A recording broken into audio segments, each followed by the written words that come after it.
Sama dengan seseorang yang membenci Injil, yang benar-benar benci terhadap kekristenan, terhadap segala sesuatu yang berkaitan dengan Allah, tanpa penjelasan lebih mengenai hal ini. Sikap seperti ini berasal dari hal-hal spiritual.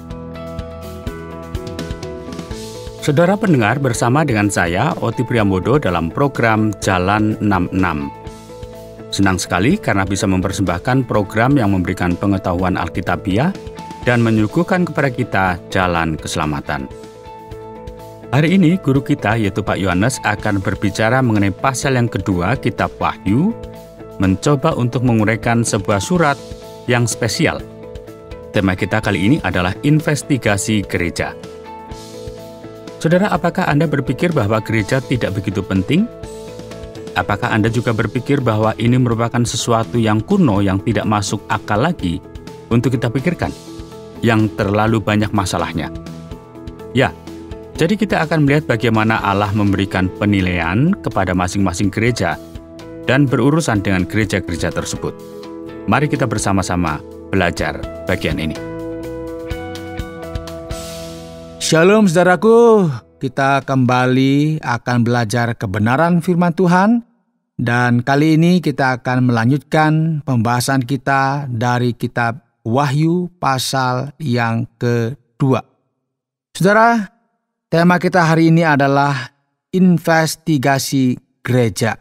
Nah, pertanyaannya, apakah perlu adanya investigasi akan apa yang terjadi dalam gereja-gereja pada saat itu? Pasti ya.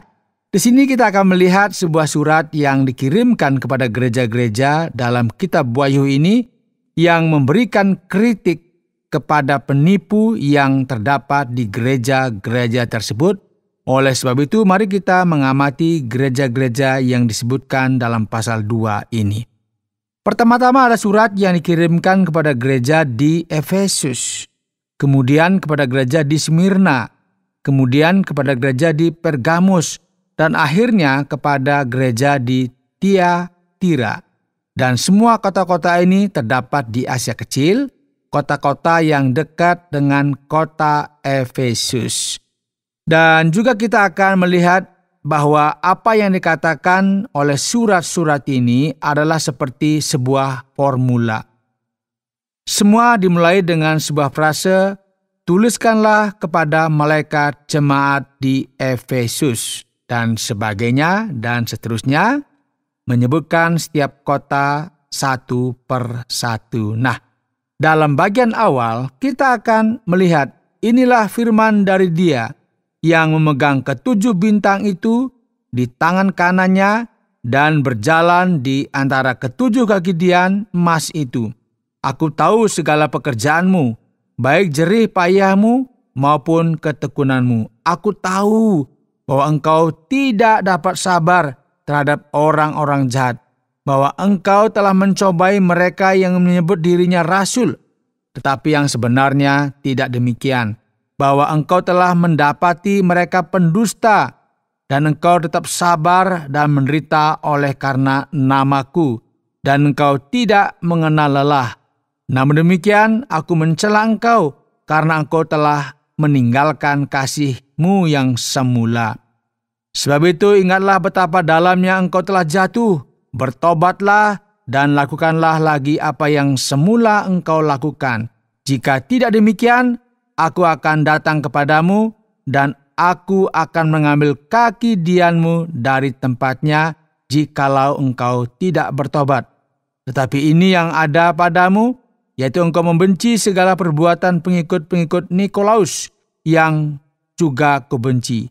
Siapa bertelinga, hendaklah ia mendengarkan apa yang dikatakan Roh kepada jemaat-jemaat. Barang siapa menang, dia akan kuberi makan dari pohon kehidupan yang ada di taman Firdaus Allah. Saudaraku, kita bisa melihat bahwa semua surat ini memiliki susunan yang mirip. Semua surat ini dimulai dengan tuliskanlah kepada malaikat jemaat di, titik-titik gitu ya. Dan kemudian ada beberapa perkataan yang disampaikan oleh Yesus Kristus sendiri menyatakan tindakan gereja tersebut dan kemudian memberikan teguran dan peringatan kepada gereja. Dan pada bagian akhir dikatakan dalam surat ini, siapa bertelinga, hendaklah ia mendengarkan apa yang dikatakan Roh kepada jemaat-jemaat. Dan kemudian menyatakan apa yang akan terjadi kepada mereka yang berkemenangan. Saudara, mari kita melihat, yaitu pada keempat gereja yang disebutkan pertama. Kita akan melihat sebuah sisi positif. Misalnya Efesus, ya. Efesus merupakan gereja yang nggak menerima apa yang jahat, yang bertahan dan sabar. Dan sekarang Smyrna, gereja yang disebutkan selanjutnya di sini, Smyrna dipuji karena dapat bertahan dalam pencobaan. Pergamus tetap menjaga imannya dalam Kristus terlepas dari berbagai hal yang menyulitkan. Dan Tiatira, kasih mereka, pelayanan, iman, serta kesabaran mereka lebih besar daripada yang semula. Namun demikian gereja ini juga ditegur dan dikritisi. Dan kritik apa yang diberikan? Efesus misalnya, sebagaimana yang kita baru saja baca, kasih mereka tidak lagi seperti yang semula. Mereka telah kehilangan kasih mula-mula mereka. Jadi sekarang Smyrna mengejutkan sekali, karena gereja ini tidak mendapatkan teguran. Wah, luar biasa ya. Pergamus ada dalam sebuah keadaan yang mengerikan. Mereka memberikan toleransi kepada imoralitas, penyembahan berhala, dan ajaran sesat. Tiatira juga memberikan toleransi kepada penyembahan berhala dan juga perzinahan. Oleh sebab itu, saudara, kita bisa melihat di sini bahwa perkataan-perkataan yang disampaikan kepada gereja ini, kepada melekat dari masing-masing gereja ini, perlu kita perhatikan. Efesus perlu untuk terus melakukan perbuatan sebagaimana yang telah mereka mulai. Smyrna harus setia sampai mati. Pergamus diberikan peringatan untuk bertobat, karena penghakiman akan menerpa mereka. Janji terakhir dinyatakan di sini bagi yang menang dalam surat ini, dan di Efesus ada hadiah, yaitu pohon kehidupan. Di Smyrna, mahkota kehidupan. Di Pergamus, mana yang tersembunyi dan batu putih dengan nama baru yang tertulis di atasnya. Dan Tiatira dijanjikan otoritas atas bangsa-bangsa dan mereka akan menerima bintang fajar. Cara yang dikasih oleh Tuhan.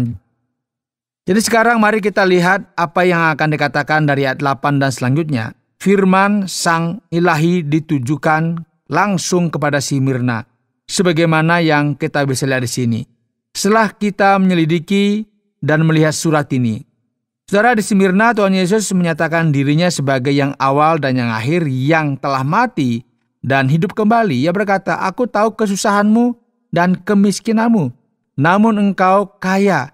Dan fitnah mereka yang menyebut dirinya orang Yahudi, tetapi yang sebenarnya tidak demikian. Ya, mereka ini sebenarnya yang disebut sebagai jemaat iblis. Jangan takut terhadap apa yang harus engkau derita.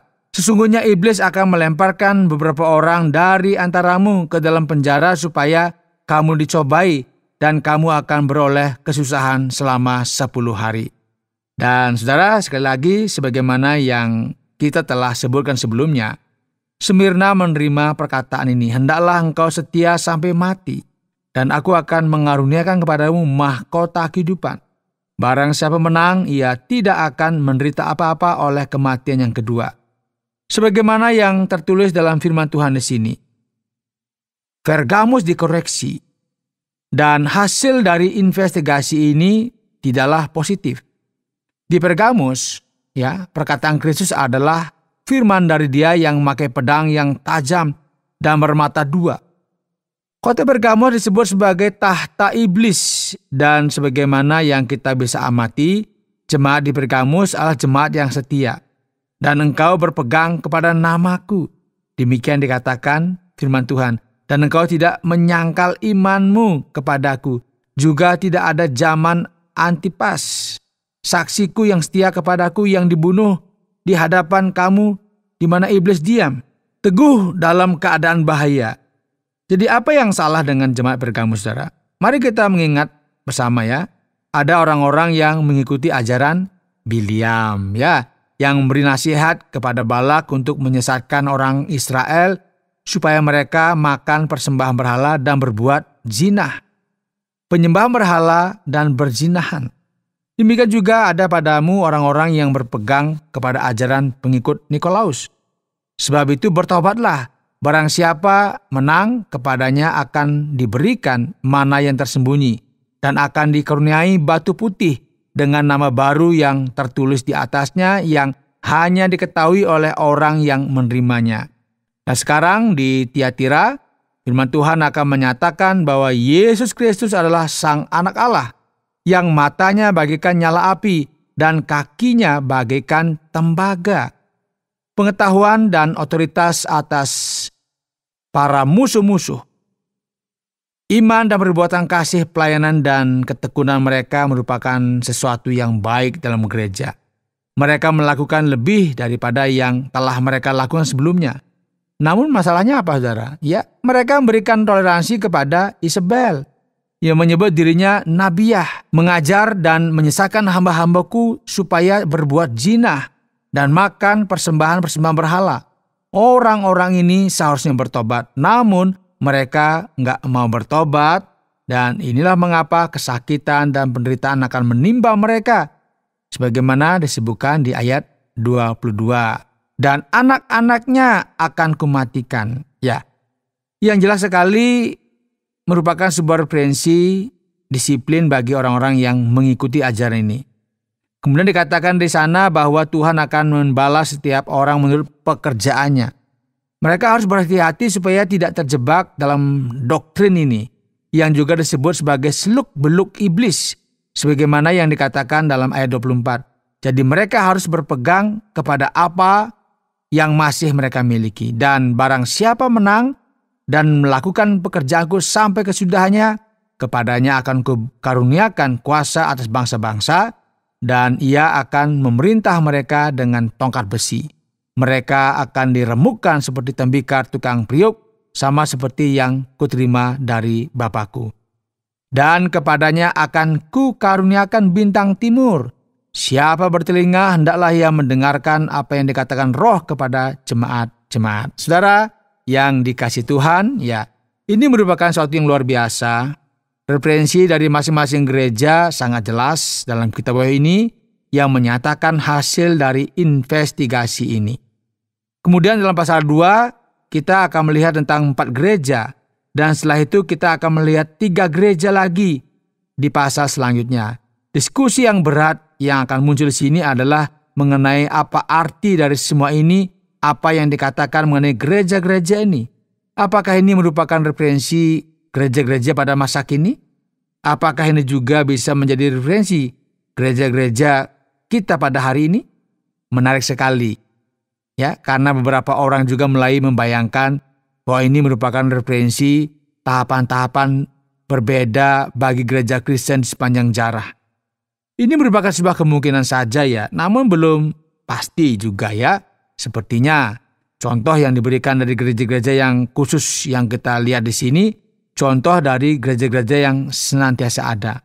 Oleh sebab itu kita harus membaca bagian ini dan mengevaluasi keadaan kita masing-masing, keadaan gereja kita masing-masing, dan kita harus melihat apakah kita sesuai dengan apa yang Allah inginkan. Jika tidak, jelas kita merupakan sasaran investigasi sebagaimana yang ada di kitab Wahyu ini.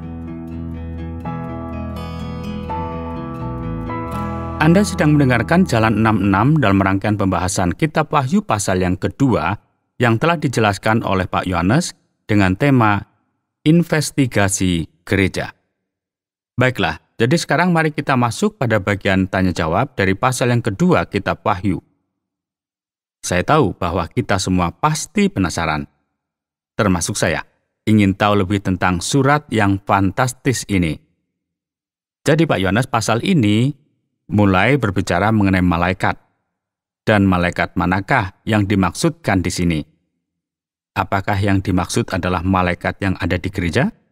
Pak Oti, pertanyaan ini juga setelah menimbulkan banyak sekali perbincangan, ya. Ada orang-orang yang berpendapat bahwa malaikat ini adalah referensi pendeta. pemimpin gereja. Namun sepertinya ini bukan suatu kemungkinan.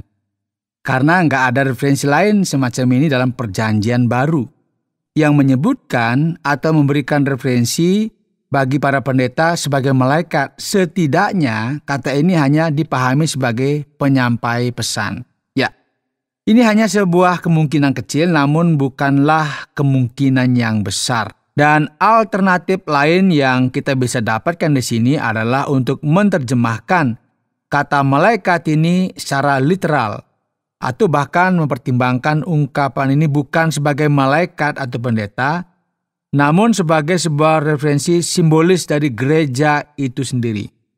Malaikat memberikan referensi akan apa yang terjadi, yaitu bagaimana gereja itu sendiri dipresentasikan.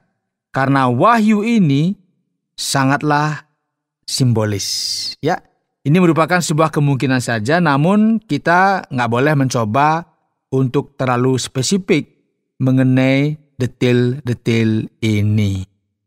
Sekarang masalah dengan gereja Efesus adalah Nikolaus.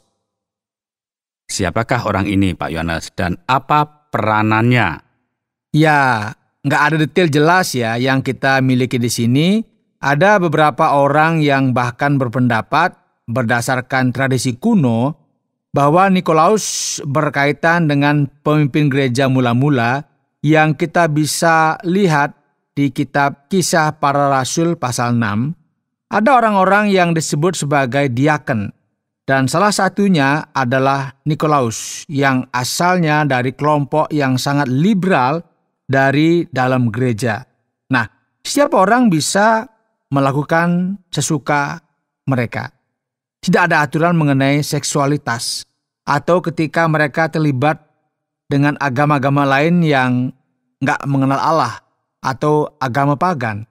Dan inilah mengapa kata yang dinyatakan di sini dalam kitab Wahyu ini yang menentang sikap Nikolaus ini sangatlah keras. Yang menarik perhatian bahwa setiap gereja yang ada di sini juga akan menerima hadiah jika mereka berkemenangan. Mereka akan menerima sebuah janji.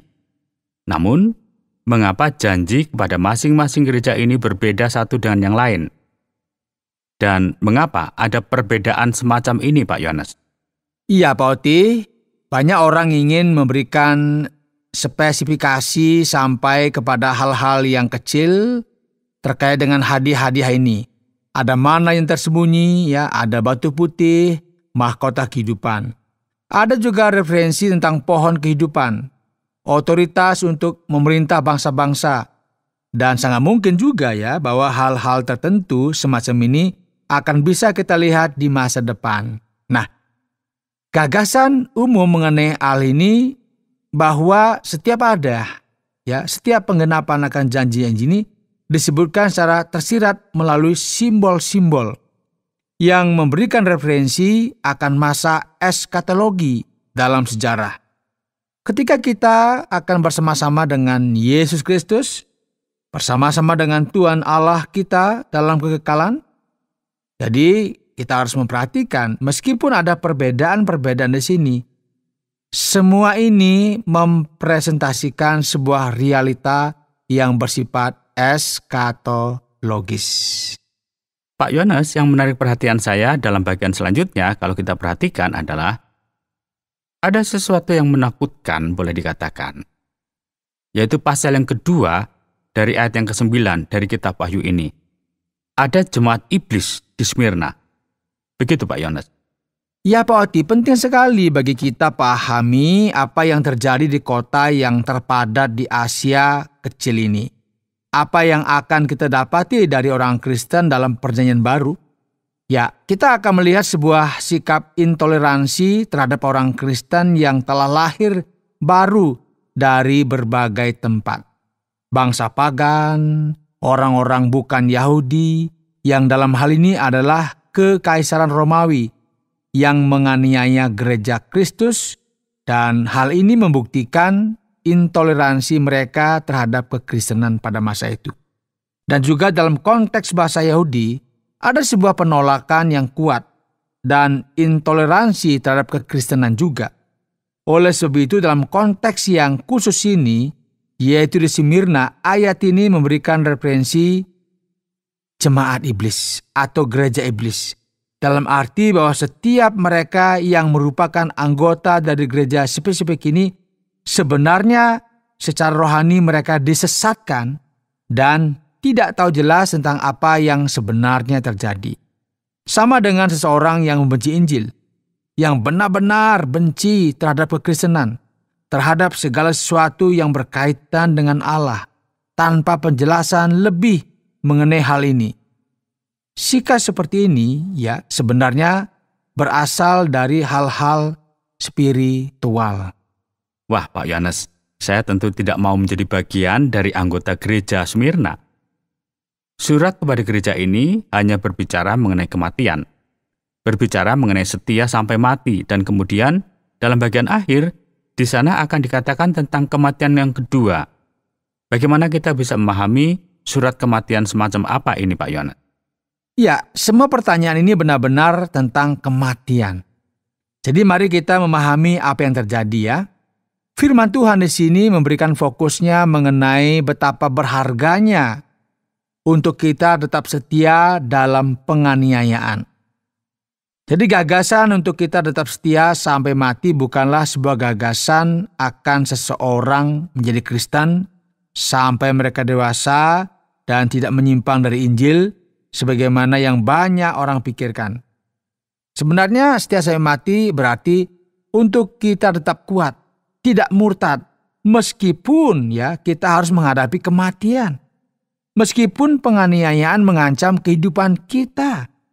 Dan ketika firman Tuhan berbicara mengenai kematian kedua, artinya adalah kematian rohani.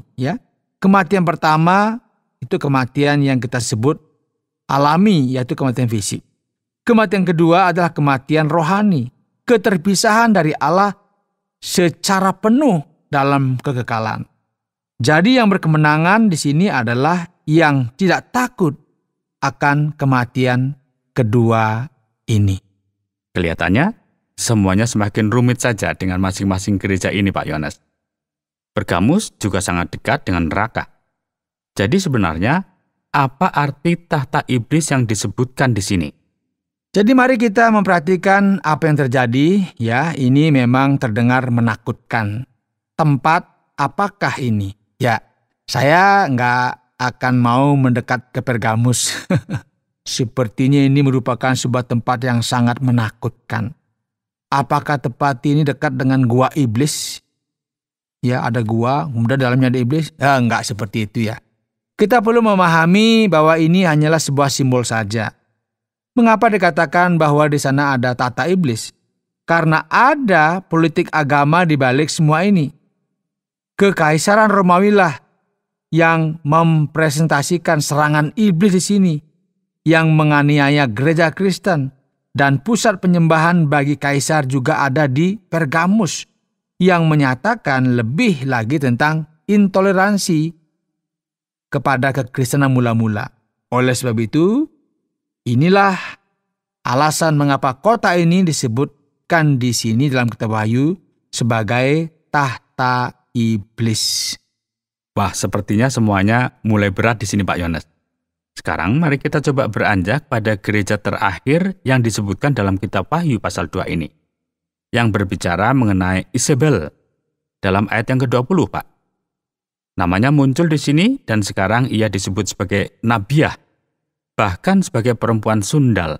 Nah, apakah ia kembali? Lantas bagaimana mungkin ini terjadi? Ya Pak Oti, ini memang merupakan sesuatu yang aneh ya. Kita telah berbicara mengenai kematian. Jadi apakah Isabel di sini telah bangkit dari kematian? Tentu tidak ya. Isabel ini tidaklah sama dengan Isabel yang kita akan baca nanti dalam Perjanjian Lama. Jadi kita nggak perlu khawatir. Segala sesuatu yang ada di sini memberikan sebuah indikasi bahwa ada perempuan di gereja. Dan perempuan ini ada di gereja yang terdapat di Tiatira, yang sepertinya memiliki roh yang sama seperti roh Isabel. Ia disebut Isabel karena segala sesuatu yang dinyatakan di sini. Ia mengklaim dirinya sebagai nabiah dan memimpin orang-orang kepada suatu perzinahan dan prostitusi. Dan sangatlah mungkin bahwa arti dibalik semua ini tidaklah literal. Semua ini tidak menyatakan sebuah pesta pora yang liar atau sesuatu yang berkaitan dengan seksualitas, bukan itu ya. Gagasan mengenai prostitusi yang disampaikan di sini adalah dalam hal spiritual, atau dengan kata lain, hal-hal yang berkaitan dengan agama pagan. Dan sangatlah mungkin bahwa dalam masa ini ada imoralitas yang terlibat di dalamnya. Namun inti dari pertanyaan ini pada dasarnya ada dalam ketidaksetiaan secara rohani. Baik Pak Yones, terima kasih banyak atas segala jawaban yang sudah diberikan. Dan saudara pendengar, inilah investigasi gereja, namun tidak berhenti di sini. Sekarang mari kita belajar untuk mengaplikasikan dalam bagian ini untuk kehidupan kita sehari-hari. Saudara, hari ini dalam program Jalan 66, kita telah belajar dari kitab Wahyu pasal 2. Pendengar yang kami kasihi, tema kita hari ini adalah investigasi gereja. Benar sekali, surat ini adalah surat yang dikirimkan kepada gereja-gereja yang mengkritik para penipu. Gereja Kristus perlu untuk beriman, murni dan benar. Penting sekali bagi kita memperhatikan serpihan nasihat yang Kristus berikan kepada gereja-gereja yang ada di pasal 2 ini, yang membimbing mereka kepada sebuah jalan yang benar. Jadi kita perlu mengetahui dengan baik bahwa gereja yang sejati tidak dapat hidup hanya dengan iman yang dangkal atau kepercayaan yang tidak jelas. Penting sekali bagi kita semua untuk setia dan tabah. Saudara pendengar, karena waktu yang tidak memungkinkan, kita akhiri program Jalan 66 kali ini. Kami menantikan Anda untuk tetap mengikuti pelajaran berikut dalam lanjutan pembelajaran Alkitab yang memberikan pelajaran menyeluruh tentang firman Tuhan. Jika Anda memiliki pertanyaan atau berespon terhadap topik berhubungan dengan program ini, silakan menghubungi melalui WhatsApp ke nomor 081 333 777 386. 081 333 777 386. Terima kasih atas perhatian Anda.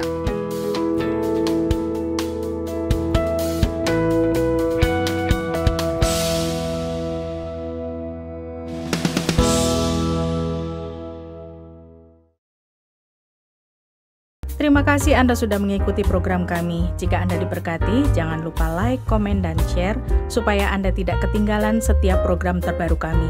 Jangan lupa juga untuk subscribe channelnya dan nyalakan loncengnya. Jika Anda ingin mendukung pelayanan kami, bisa melalui rekening kami berikut ini atau menghubungi kami di sini.